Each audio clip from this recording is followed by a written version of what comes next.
যাতে আইন হাতে তুলে না নিই, প্রশাসনকে প্রশাসনের মধ্যেই কাজ করতে দিতে হবে। আমরা তাদেরকে সহযোগিতা করবো কেন? যে বাংলাদেশে আর কখনোই কেউই যাতে স্বৈরাচার করতে না পারে, স্বৈরাচারী হয়ে উঠতে না পারে, এমন একটি বাংলাদেশ, ন্যায় বিচারের একটা বাংলাদেশ আমরা গঠন করব। অভ্যুত্থানের ভিতর দিয়ে কিন্তু আজকের এই পরিস্থিতিতে এসেছি। আমাদের অনেক রক্তাক্ত, অনেক ভাই হারা, বোন হারা বেদনার ভিতর দিয়ে কিন্তু আমরা এই পরিস্থিতিতে আসছি। আপনারা যারা শহীদ পরিবার রয়েছে তাদের তালিকাটি যাতে সঠিকভাবে হয়, আপনাদের জেলা ভিত্তিক সেটি নিশ্চিত করবেন। আহতদের বিষয়টাও, যারা ক্রিটিক্যাল পেশেন্ট আছে ঢাকায়, যদি কাউকে জরুরিভাবে পাঠানো দরকার হয় সেই যোগাযোগটি করবেন প্রশাসনের মাধ্যমে।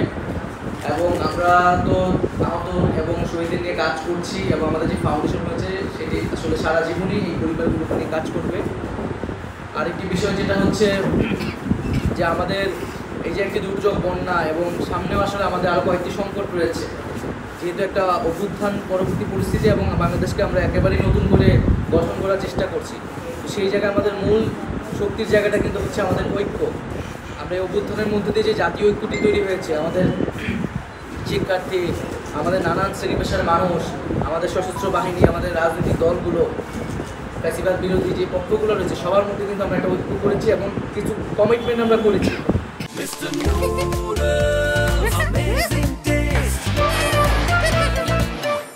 বাংলাদেশে আর কখনোই কেউই যাতে স্বৈরাচার করতে না পারে, স্বৈরাচারী হয়ে উঠতে না পারে, এমন একটি বাংলাদেশ, ন্যায় বিচারের একটা বাংলাদেশ আমরা গঠন করব। তো সেই ঐক্যে ফাটল ধরানো নানা ধরনের প্রচেষ্টা করবে, নিজেদের মধ্যে যাতে বিশৃঙ্খলা না হয়, ঐক্যের ভাঙনটি যাতে না হয়। এবং হচ্ছে যেটা সারা দেশে এখন সমস্যা হচ্ছে, এক ধরনের মব জাস্টিস সিচুয়েশন আমরা দেখতে পাচ্ছি। তো এই বিষয়টি ছাত্রদেরকে দায়িত্বশীল ভূমিকা পালন করতে হবে।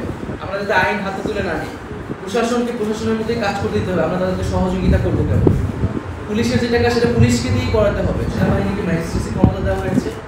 আমরা আশা করবো তারাও অতি দক্ষতার সাথে এই ক্ষমতাটি প্রয়োগ করবেন, এবং যৌথ বাহিনীর যে অভিযানগুলো রয়েছে সেখানে যাতে বিচার বহির্ভূত হত্যাকাণ্ডটি না হয় সেই সতর্কতা যাতে আমরা অবলম্বন করি।